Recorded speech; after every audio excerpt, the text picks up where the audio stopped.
Hello everyone, welcome to my YouTube channel. मैंने आपको BRICS से रिलेटेड पूरे कॉन्सेप्ट्स बता दिए हैं। इस वीडियो में हम प्रीवियस ईयर क्वेश्चंस देखने वाले हैं जो कि ब्रिक्स से रिलेटेड पूछे गए हैं डिफरेंट एग्जाम्स में, राइट। स्टार्ट करते हैं फर्स्ट क्वेश्चन से। The standard size of brick is. हमको स्टैंडर्ड साइज पूछा है। इसका करेक्ट आंसर क्या हो जाएगा? 19 centimetre into 9 centimetre into 9 centimetre. Option B is the correct answer. Next question. As per IS classification, the minimum compressive strength of a first class brick should be. First class brick की minimum compressive strength कितनी होनी चाहिए? A 75 kg per centimeter square, B 100 kg per centimeter square, C 125 kg per centimeter square, D 150 kg per centimeter square. For first class brick, minimum compressive strength जो है वो 100 kg per centimeter square से ज़्यादा होनी चाहिए. Option B is the correct answer. Next question. Which one of the following is an odd one as regards requirement of good brick earth? इसमें से क्या odd one out है for requirement of good brick earth? A. It should be free from lumps of lime. B. It should not be mixed with salty water. C. It must be non-homogeneous. D. It should not contain vegetable and organic matter. हमने पढ़ा है good brick अर्थ कैसा होना चाहिए। उसमें कोई भी lumps नहीं होने चाहिए, वो सॉल्टी वाटर के साथ मिक्स नहीं होना चाहिए, मिक्सचर जो है क्ले का जो मिक्सचर है वो होमोजीनियस होना चाहिए, और उसमें कोई भी impurities in the form of vegetable और ऑर्गेनिक मैटर नहीं होना चाहिए। Option C is the correct answer. जो ब्रिक अर्थ का जो मटेरियल है वो होमोजीनियस होना चाहिए, ना कि non homogeneous. This is the odd option. Next question. As per IS 3102/1965 for F1 class bricks, the percentage water absorption after 24 hours of immersion in cold water should not exceed A 20%, B 12%, C 25%, D 5%. इसका correct answer है option number ए 20%। जो भी water absorption है वो 20% से ज़्यादा नहीं होना चाहिए according to the IS clause. Next question. Efflorescence in brick is due to A excessive burning of bricks, B high silt content in brick clay, C high porosity of bricks, D soluble salts present in parent clay. इसका correct answer है option number D soluble salts. जब भी sodium और potassium के salt present होते हैं clay में, उससे क्या होता है, वाइट पैच फॉर्म होने लगता है ब्रिक्स के सरफेस के ऊपर, वो होता है इफ्लोरेसेंस। सोडियम और पोटेशियम के सल्फेट का जो सॉल्ट होता है अगर वो क्ले में प्रेजेंट है वो क्या होगा, एब्जॉर्ब्ड वाटर के साथ डिजोल्व हो जाएगा। डिजोल्व होने के बाद जब वो ड्राई होगा, ड्राई होने के बाद एक ग्रे कलर का या वाइट कलर का पैच फॉर्म होने लगेगा ब्रिक सरफेस के ऊपर, वो होता है इफ्लोरेसेंस। ये सॉल्ट्स के प्रेजेंस के वजह से होता है। Next question. For high class brick masonry which are the proper bricks? A refractory bricks, B modular bricks, C bull nose bricks, D jump bricks. जब भी हमको हाई क्लास का ब्रिक मेसनरी करना है हमको क्या यूज करना चाहिए, modular bricks. Option B is the correct answer. Next question. Why are bricks soaked in water before using in brick masonry? Bricks को हम पानी में डाल के क्यों रखते हैं ब्रिक मेसनरी में यूज करने से पहले? A for removing dust, B for reducing air voids, C for preventing depletion of moisture from water, D for reducing efflorescence.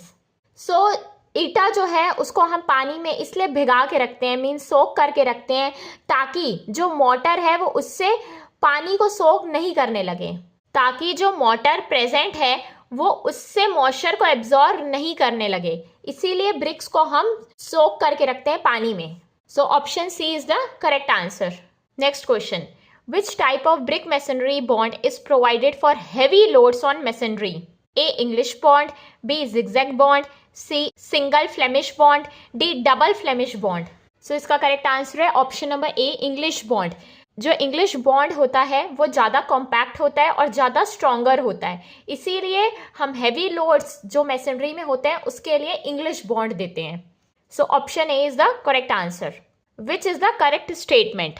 Refractory bricks resist A high temperature, B chemical action, C dampness, D all of the above. इसका correct answer है option number D all of the above. जो refractory bricks होती हैं ये primarily इसलिए बनाई जाती है ताकि ये हाई टेम्परेचर को विस्टैंड कर सकें, मगर जनरली इसको उन जगहों पे भी यूज़ किया जाता है जहाँ पे केमिकल एक्शंस ज़्यादा होते हैं, मैकेनिकल स्ट्रेस ज़्यादा होता है और डैम्पनेस ज़्यादा होता है, इसीलिए ये इन सब चीज़ों को भी रेजिस्ट करते हैं। Next question, match list 1 constituents of brick with list 2 corresponding influence and select the correct answer. List 1 alumina, silica, magnesia, limestone. List 2 color of brick. Second, plasticity, recovery for molding. Third, reacts with silica during burning and causes particles to unite together and development of strength. Fourth, prevents the form of brick at high temperature and prevents shrinkage. So यहाँ पे हमारे पास brick के constituent given है और इनका क्या influence है वो हमारे को बताना है और फिर सही ऑप्शन को सिलेक्ट करना है। मैंने आपको पूरे कंस्टिट्यूएंट्स के बारे में बताया था किसका क्या यूज़ है। देखो, जो एल्यूमिना होता है ये प्लास्टिसिटी देता है ताकि जो ब्रिक्स है वो अच्छे से मोल्ड हो पाए। एल्यूमिना का क्या हो गया, plasticity, recovery for moulding. Second है हमारा सिलिका। सिलिका जो है वो इसीलिए डाला जाता है ताकि ये प्रिवेंट करे ब्रिक का श्रिंकेज और ब्रिक के फॉर्म को प्रिजर्व कर पाए हाई टेम्परेचर में और श्रिंकेज को प्रिवेंट करे। सिलिका का क्या हो गया, fourth, prevents the form of brick at high temperature and prevent shrinkage. Next है हमारा मैग्नीशिया। मैग्नीशिया जो होता है वो इम्पार्ट करता है येलो टिंट, ब्रिक में जो येलो टिंट होता है वो मैग्नीशिया की वजह से आता है। सी का first, colour of brick. Next है लाइमस्टोन। जो लाइमस्टोन होता है सिलिका के साथ फ्यूज होता है बर्निंग के टाइम और ब्रिक्स के पार्टिकल्स को बाइंड करने के लिए भी ये रिस्पॉन्सिबल होता है। डी का third, reacts with silica during burning and causes particles to unite together and development of strength particles को बाइंड करता है और स्ट्रेंथ प्रोवाइड करता है। डी का थर्ड। आप मैच कर लीजिए, फर्स्ट का सेकेंड, सिलिका का फोर्थ, सी का 1 और लाइमस्टोन का third. Option C is the correct answer. Next question, consider the following statements. Bricks are soaked in water before use in masonry work. First, to remove dust. Second, to remove air voids. Third, so that they do not absorb water from cement. Which one of the following statement is or are correct? Bricks को हम सोक करके पानी में क्यों रखते हैं? ताकि वो सीमेंट से वाटर को एब्जॉर्ब नहीं करे, मोटर से भी पानी को एब्जॉर्ब नहीं करे। यहाँ पे option D is the correct answer. सिर्फ थर्ड स्टेटमेंट ही सही है। हम ना तो डस्ट को हटाते हैं, हम ना तो एयर वॉइड्स को हटाते हैं ब्रिक्स को पानी में सोक करके। हम सिर्फ और सिर्फ ये प्रिवेंट करते हैं कि ब्रिक्स सीमेंट के पानी को एब्जॉर्ब नहीं करे। Next question, match list 1 test and list 2 procedure and select the correct answer using the codes. List 1 में हमारे पास डिफरेंट टेस्ट है ब्रिक्स के, absorption, hardness, soundness, structure. List 2 में हमारा प्रोसीजर गिवन है कि ये टेस्ट कैसे किए जाते हैं। फर्स्ट है हमारा एब्जॉर्प्शन। ये कैसे किया जाता है, जब हम ब्रिक को इमर्स करके रखते हैं पानी में 16 आवर्स के लिए और उसका एक बार वजन लेते हैं और एक बार ड्राई जो ब्रिक है उनका वेट लेते हैं, फिर उन दोनों से जो डिफरेंस आता है वो होता है एब्जॉर्प्शन। सेकेंड है हमारा हार्डनेस टेस्ट। ये कैसे किया जाता है, जब हम ब्रिक्स को अपने फिंगर नेल से स्क्रैच करके देख रहे हैं कि कोई भी इंप्रेशन आ रहा है कि नहीं। अगर फर्स्ट क्लास ब्रिक है तो फिंगर नेल का कोई भी इंप्रेशन नहीं आता है। नेक्स्ट है साउंडनेस। साउंडनेस टेस्ट कैसे किया जाता है, जब दो ब्रिक्स को आपस में एक दूसरे के साथ टकराया जाता है, फिर उनके साउंड को चेक किया जाता है कि कैसा साउंड आ रहा है। अगर मेटालिक रिंगिंग साउंड है मतलब फर्स्ट क्लास ब्रिक है, अगर डल साउंड है मीन्स थर्ड क्लास ब्रिक है। नेक्स्ट है स्ट्रक्चर। स्ट्रक्चर जो होता है ब्रिक का वो कैसे चेक करते हैं, हम ब्रिक्स को तोड़ के। यहाँ पे a brick is broken for the test. D का फर्स्ट। मैच कर लीजिए, ए का 4, बी का 3, सी का 2, 4 का 1, 4 3 2 1। Option B is the correct answer. Next question, the number of bricks required per cubic metre of brick masonry is. एक cubic metre में हमको कितने ब्रिक्स की जरूरत पड़ेगी। ठीक, स्टैंडर्ड साइज ऑफ ब्रिक क्या होता है, 19 × 9 × 9 सेंटीमीटर होता है, राइट। बट हमको मोटर के साथ जो ब्रिक का साइज होता है मींस मॉड्यूलर साइज जो होता है वो ब्रिक का वो क्या होता है 20 इंटू 10 सेंटीमीटर होता है, ठीक। सो हम इसको यूज़ करेंगे। हमारे पास गिवन वॉल्यूम क्या है, 1 क्यूबिक मीटर, राइट। हमारे पास एक ब्रिक का साइज इतना है। सो एक ब्रिक कितना वॉल्यूम ऑक्यूपाई करेगा, सो नंबर ऑफ ब्रिक्स यहाँ से आ जाएंगे।